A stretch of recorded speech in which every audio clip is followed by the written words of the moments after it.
नमस्कार, आप देख रहे हैं न्यूज 4 नेशन और मैं हूं सांत्वना आपके साथ। बिहार का सियासी बर्फ इस साल की गर्मी में पिघलने लगा है, जिसने मुख्यमंत्री नीतीश कुमार की टेंशन बढ़ा दी है।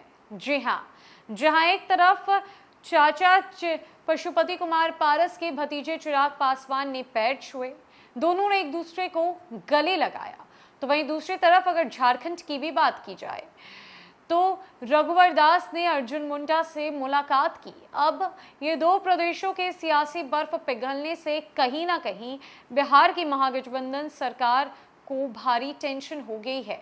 खासकर नीतीश कुमार को अब ये समझ नहीं आ रहा कि वो अगला कदम क्या उठाएं। क्या कुछ जानकारी है, जानते हैं। दरअसल हाल के दिनों में बिहार झारखंड की राजनीति में कुछ ऐसे दृश्य देखने को मिले हैं जो पहले कभी नहीं दिखे। परस्पर विरोधी नेता आपस में मिल रहे हैं, साथ बैठ रहे हैं, जन्मदिन की बधाइयां दे रहे हैं या गले मिल रहे हैं। बिहार में लोक जनशक्ति पार्टी यानी कि एलजेपी-आर के अध्यक्ष चिराग पासवान तो पहले भी अपने धुर विरोधी नीतीश कुमार से मिलने पर उनके चरण छूते रहे हैं, लेकिन विस्मय इस बात पर हुआ कि एक दूसरे के कटु आलोचक बन चुके अपने चाचा केंद्रीय मंत्री पशुपति कुमार पारस के चरण उन्होंने स्पर्श किए और चाचा ने भतीजे को गले लगाया। झारखंड का सीएम रहते रघुवर दास ने पूर्व सीएम अर्जुन मुंडा से मिलने की कभी जरूरत नहीं समझी, लेकिन दिल्ली में वे अर्जुन मुंडा से मिलने उनके आवास पर पहुंच गए। बीजेपी ने बाबूलाल मारंडी को जब झारखंड का अध्यक्ष बनाया तो वे रघुवर दास से मिलने उनके घर पहुंच गए थे। इसे अचानक राजनीति के बदले संस्कार के रूप में देखा जाए तो ऐसा करने का कहीं से उन्हें उन पर दबाव मानना चाहिए क्या?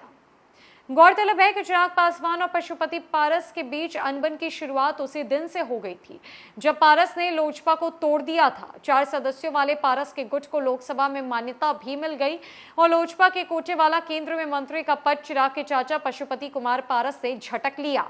उसके बाद किसी न किसी बहाने दोनों के बीच तलवारें अक्सर तनी रहती थी। पार्टी का बंटवारा भी हो गया। चिराग पासवान तब एनडीए से अलग हो चुके थे, लेकिन भाजपा के प्रति उनका भक्ति भाव कभी कम नहीं हुआ। वे अपने को पीएम नरेंद्र मोदी का हनुमान बताते रहे।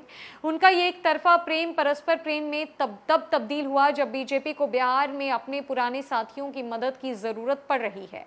बीजेपी ने एनडीए का विस्तार करते हुए लोजपा के दोनों धड़ों के अलावा हम और राष्ट्रीय लोक जनता दल यानी कि आरएलजेडी को अपने साथ जोड़ लिया है। एक तरफ जहां बिहार में चाचा भतीजे की सरकार है, दोनों के बीच गहरा प्रेम है, तो दूसरी तरफ बिहार के चाचा भतीजे की एक और जोड़ी हमेशा सियासी बवालों में फंसी रहती है। बात चिराग पासवान और पशुपति कुमार पारस की करें तो जहां दोनों एक दूसरे के कटु आलोचक है, गहरे दुश्मन है, एक दूसरे को देखना नहीं चाहते, सीटों से लेकर परिवार और पार्टी तक की लड़ाई है, तो वहीं दूसरी तरफ जब दिल्ली में एनडीए की बड़ी बैठक बुलाई गई थी 18 जुलाई को, तो चिराग पासवान अपने चाचा यानी कि केंद्रीय मंत्री पशुपति पारस के पैर छूते हुए नजर आए, जिसके बाद चाचा ने भी सारे गिले शिकवे मिटाकर अपने भतीजे को सीने से लगा लिया और दोनों की ये तस्वीर लोगों में काफी बवाल भी मचा रही है, जिससे महागठबंधन की सरकार कहीं ना कहीं टेंशन में आ गई है। फिलहाल के लिए इस खबर में इतना ही। नमस्कार।